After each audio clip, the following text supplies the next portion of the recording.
नमस्कार दोस्तों, जय जोहार। मैं कौशल तिवारी और बिहनिया संझा में आपका स्वागत है। पांचों राज्यों में होने वाले विधानसभा चुनाव को लेकर राजनीतिक सरगर्मियां जिस तरीके की रही, करोड़ों अरबों रुपये राजनीतिक पार्टी और प्रत्याशियों द्वारा फूके गए, लेकिन पता ही नहीं चला कि चुनाव आयोग नाम की कोई संस्था है जो इस बंदर बाट को रोक सके।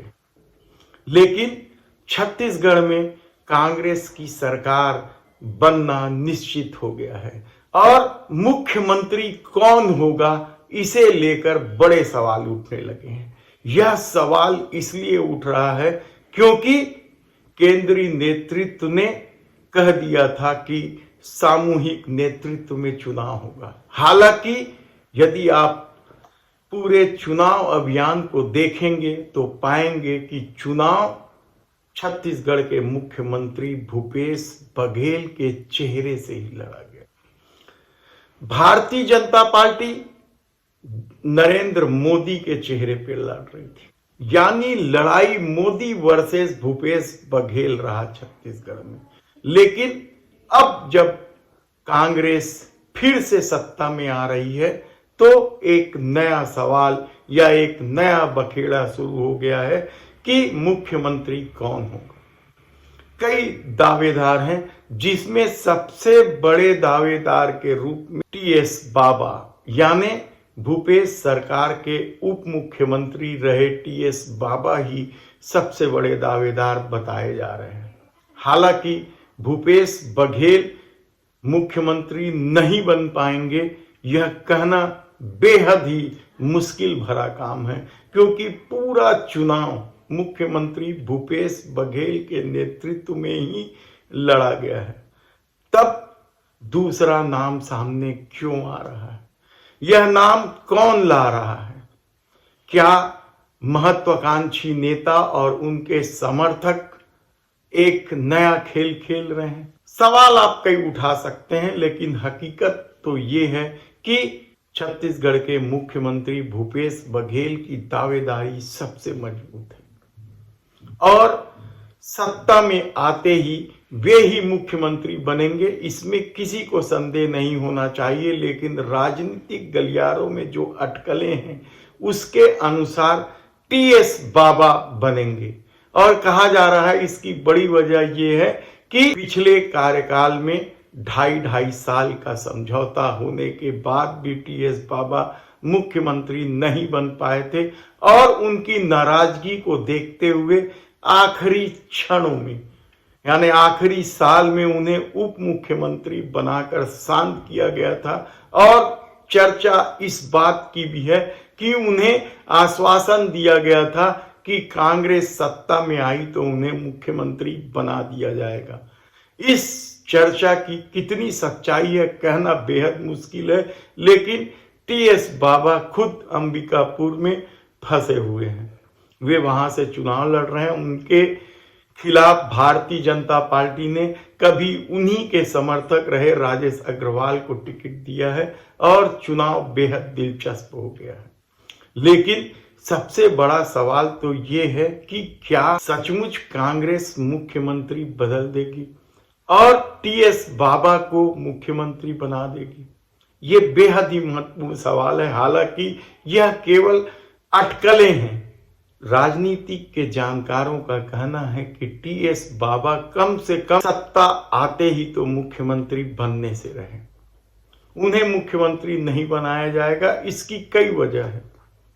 अदानी से संबंधों को लेकर विवाद में रहे हैं टीएस बाबा और अपने बयानों को लेकर भी विवाद में रहे। ऐसे में जब 6 महीने बाद ही यानी मई में लोकसभा का चुनाव है, तब क्या टीएस बाबा को मुख्यमंत्री बनाकर कांग्रेस कोई जोखिम उठा सकती है?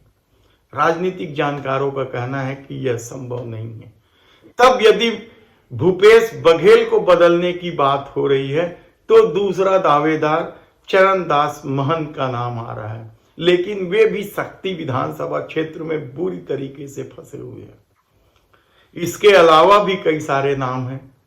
पिछली बार तो ताम्रध्वज साहू के भी नाम चल रहे थे, जो खुद दुर्ग ग्रामीण से लड़ते हैं और उनकी सीट भी पूरी तरीके से फंसी हुई है। हालांकि कहा जा रहा है कि वे जीत जाएंगे। तब सवाल ये है कि क्या कांग्रेस हाईकमान मुख्यमंत्री भूपेश बघेल को बदलकर दूसरे किसी को मौका देंगे? राजनीतिक जानकारों का कहना है कि यह संभव ही नहीं है, क्योंकि जब पूरा चुनाव मुख्यमंत्री के आसरे लड़ा गया है, वे ही ऐसे नेता थे जो पूरे विधानसभा में घूम घूम कर कांग्रेस का प्रचार कर रहे थे और बाकी नेता तो अपने ही क्षेत्रों में फंसे हुए थे। तब बदलने का औचित्य नहीं है। दूसरी बड़ी वजह, जो मुख्यमंत्री भूपेश बघेल ही मुख्यमंत्री का शपथ लेंगे, वह है उनका पिछड़े वर्ग से आना। और कहा जा रहा है कि भूपेश बघेल कांग्रेस में पिछड़े वर्ग का बड़ा चेहरा बन चुके हैं। वे दूसरे राज्यों में भी चुनाव प्रचार करने पहुंचे थे, रोड शो किए हैं राजस्थान में। ऐसी परिस्थिति में जब वह पिछड़े वर्ग का बड़ा चेहरा है और कांग्रेस जाति जनगणना सहित पिछड़े वर्ग को फायदा पहुंचाने की वकालत करते घूम रही है, तब भूपेश बघेल को बदला जाना संभव ही नहीं। और तीसरी बड़ी वजह यह है कि भूपेश बघेल ने जिस तरीके से आक्रामक होकर प्रधानमंत्री नरेंद्र मोदी पर प्रहार किया है, कल ही उन्होंने साफ तौर पर कहा कि ये कैसे देश के प्रधानमंत्री है जो केवल राजस्थान में 450 रुपए सिलेंडर देने की बात करते हैं। क्या यही गारंटी है? वे देश के प्रधानमंत्री हैं, उन्हें तो सभी राज्यों में यानी पूरे देश में 450 रुपए में सिलेंडर देना चाहिए, ताकि महंगाई के प्रकोप या मोदी सरकार के प्रकोप से जनता को राहत मिल सके। भूपेश बघेल लगातार गौतम अडानी पर प्रहार करते रहे और यहां तक कह दिया कि यदि भारतीय जनता पार्टी को वोट दोगे तो वोट सीधे अडानी को मिलेगा। यानी इस तीखे हमले के बाद क्या भूपेश बघेल को बदल दिया जाएगा? और सबसे बड़ी बात, जो भूपेश बघेल को बदलने की बात कही जा रही या कारण गिनाए जा रहे हैं, उनमें कहा जा रहा है कि उन पर भ्रष्टाचार के बहुत सारे आरोप हैं। महादेव से लेकर डीएमए फंड, शराब घोटाला, चावल घोटाला, कई तरह की बात कही जा रही है और इन मामलों को लेकर ईडी कार्रवाई भी कर रही है और कहा जा रहा है कि कांग्रेस इसी वजह से उन्हें हटा देगी और किसी और को बनाएगी। लेकिन राजनीतिक समझ रखने वालों का कहना है कि यही भूपेश बघेल की ताकत है, क्योंकि कांग्रेस सहित तमाम विपक्षी दल ईडी और सीबीआई की कार्रवाई को रंजिश भरा बता रहे हैं। ऐसे में यदि भूपेश बघेल के खिलाफ कार्रवाई करती है ईडी, तो यह रंजिश का मामला बन जाएगा और जिसका फायदा कांग्रेस को मिलेगा और यह भूपेश बघेल की ताकत में गिनी जानी चाहिए। लेकिन इस सब के बीच यह भी चर्चा है कि यदि विकल्प की बात हुई तो किसका नंबर आएगा। लेकिन सारे मामलों का लब्बो-लुआब ये है या अटकलों का कोई मायने नहीं रखता, क्योंकि यह तय हो चुका है कि छत्तीसगढ़ में कांग्रेस की सरकार बन रही है और शानदार सीटों के साथ बन रही है। लोगों का दावा है कि 64 सीटें आएंगी कांग्रेस की या उन्हीं के आसपास सीटें आएंगी। ऐसी परिस्थिति में जब 6 महीने बाद लोकसभा चुनाव है और छत्तीसगढ़ में भूपेश बघेल की मान्यता ज्यादा है किसी भी दूसरे नेताओं से, तब भूपेश बघेल ही मुख्यमंत्री होंगे। यह अभी से तय हो गया है, कहा जाए तो गलत नहीं होगा। धन्यवाद।